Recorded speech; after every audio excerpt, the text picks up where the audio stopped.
Welcome back to another episode of the Junkman's Adventures and JunkVlogs, where I answer your questions. Before I get to the questions, though, I want to tell you about a unique stage show that I recently attended, and you'll see the picture right here, an autographed picture, I might add, of Jamie Hyneman and Adam Savage of the Mythbusters, which you may know. They had a stage show that came to Denver, and I made the trip into the city and to check it out. And I gotta say, it was pretty amazing. Now, I've been watching the Mythbusters from the beginning, and then later on when they both started the website Tested.com, which was back in like 2010 or so. Been watching videos and the content from there. And when I saw that they were going to come to a city that was reasonably close to me, I thought, I better get tickets, I better go to this. And it was a pretty amazing show. Unfortunately, this show was I think the second to last show that they were doing, and it's at least Jamie's last time on this little stage show. Don't know if Adam's going to continue it, but so it may be the only time. So I'm going to leave a few links in the description, maybe put one over here, and an annotation to like what the show looks like. Think of it as, now you got to be old enough for this, and I'm just barely old enough to remember, Mr. Wizard. That's kind of what it is, only with a lot more panache or humor, and because Adam Savage is a very good presenter. Talks well in front of the crowd, he's funny, and not only does he, he's self-taught a lot of the skills that he has. He has a good way of putting it into lay terms, and that's what I would say this show was a practical demonstration of everyday physics to make you think. Now, granted, nothing to me was like, oh my God, I didn't know what was going to happen, because if you've watched any of my videos and things, while I'm no expert in any one field, I understand the world around me from a pretty high level, but the average person may not. And it was a great crowd. There was tons of kids, families, and I tell you, if these two guys or guys like them could teach, science, the arts, shop, mechanical, electronics in schools today, or just the basic sciences in this kind of manner, I think we'd have less kids out there that don't even know how like the seasons work or why we have seasons. It was a great show. I enjoyed it, and the best part is I got their autographs, which was probably the only time I would ever get to, because I don't, Adam goes to like Comic-Con and things like that. Well, hell, I don't ever go to that kind of stuff. I'm not that big of a nerd. But it was a great show. And the show Mythbusters is at the time of this recording is going to be on its final season. It starts 2016 January, sometime in 2016, and supposedly it's going to be a good farewell season or show. But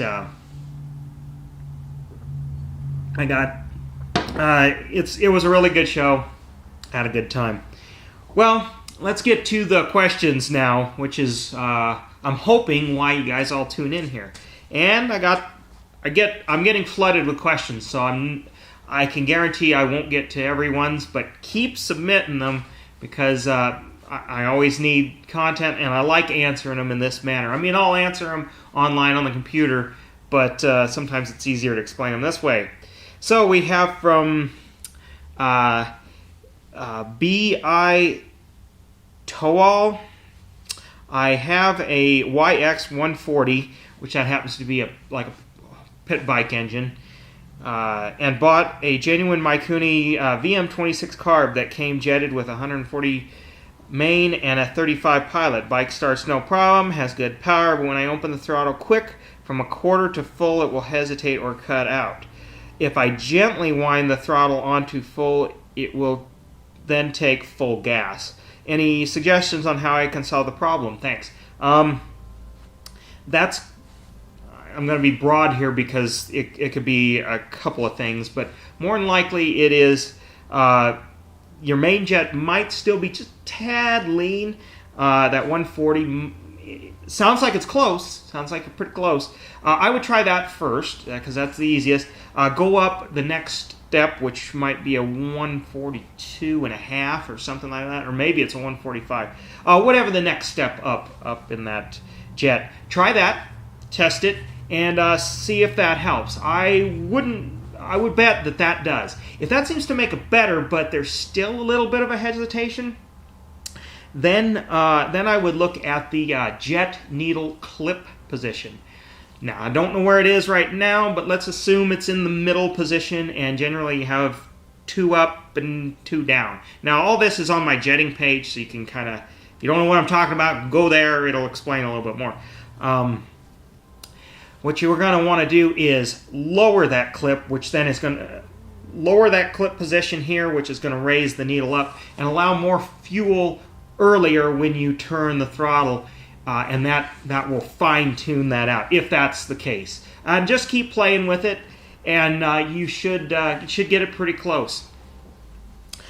Next question, Bruce Croxall. This one came from my website, by the way. I get a lot of them there, too. Actually, I get more questions there than on my YouTube channel, really. Great videos and information. I really appreciate the video on adjusting the air or fuel screw and how to tell if a different pilot jet might be needed. I've looked, but I can't seem to find a similar video on how to know if the main jet is the right size and if the needle is in the right position. I've read your page on specifics of throttle position and what parts the carburetor are active, but a video would be great. Yes, I would like to make one in the future. I just haven't worked it out in my head and got a suitable bike to present it so it's understandable and fairly universal for everybody out there. Moving on. I'm currently having an issue with my YZ250.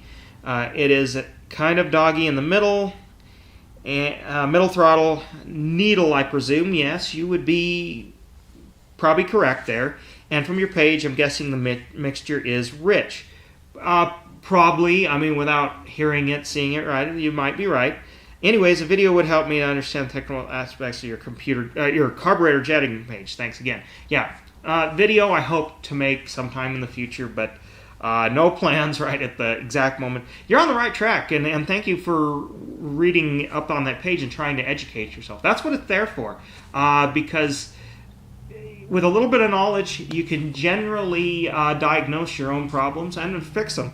Yeah, you're probably right with the needle. I mean, it could be the main jet, but probably the needle if it's just a little doggy. And yeah, it could be a little bit rich. Check your spark plug. That'll tell you a lot. Also on that page is a little chart that shows what the spark plug tips should look like and gives you an idea of how to read it. But yeah, if it's on the darker side and towards the black, you're probably rich, and that could be. So yeah, I think it's just the needle clip position. Also, uniquely with not just the YZ250, but because it's a 2-stroke and it's a reed valve 2-stroke, that dogginess could be that your reeds are cracked, warped, or frayed, and they're not sealing against the reed valve cage when they open like this, and they're hanging open a little bit, and you're getting a little bit of pressure loss on that, and that affects throttle response and could contribute to that dogginess that you're saying. So I guess, you know what, I'll retract a little bit there. Check the reeds, and if there's any suspect in them, they're cheap. Replace them. And don't forget to Loctite the little screws in there so they don't get sucked, so they don't vibrate loose and get sucked into the motor. But yeah, you're on the right track there. So that's great. This video is getting a little long, but I wanted to go over really quick, and I might discuss this in a later video a little bit more in depth. But I get a question all the time: how to start a YouTube channel? Well, it's a pretty generic question, but I think what people are asking is how to start one around motorcycling or something. Well, sign up, get a camera, start shooting. yourself or whatever you're doing. Do some little editing, don't do some editing, but put it up on the net, see what people like. I mean, putting a little bit of content or making your videos something that flow or something that encourage people watch to the end. And I by no means am very good at this. I am surprised that people actually watch these videos clear to the end myself, but they do. But makes something that encourages the viewer to keep on watching. But just do it. Just go out there and try. There's no wrong way to do it, I guess is what I'm saying. There's definitely better ways to do things, but there's no wrong way to get started. Pick a channel name that you like or you think you'll like, and just go for it. Put it out there. People will start watching. And if you have a channel you'd like me to check out, make a comment in the bottom of this video here. Let's use a keyword like we always do, and Pepsi Perfect. There we go, like my shirt, Pepsi Perfect as a keyword. Then I'll know you got to the end of this video, and if you want to, I'll leave a link to your channel, and if you got videos on it, I'll check it out. Maybe subscribe to you because I like watching other people that do the same thing that I do, or even ones that do something totally different than me. If you got good content out there, I like to watch it. I watch a lot of YouTube content. So anyway, I thank you for watching and keep submitting those questions, and we'll see you next time.